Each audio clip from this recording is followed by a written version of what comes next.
round we want to test today is the Buffalo Barnes ammunition. 80 grain Barnes TAC XP, all copper, lead free, 380 hollow point plus P.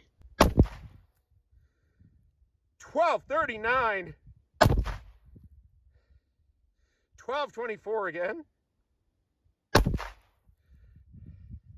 1210. Let's review that string.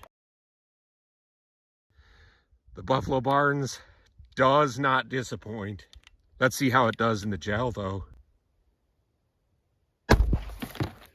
What kind of penetration anomaly is that? The Buffalo Barnes went only 8.5 inches. That's full expansion.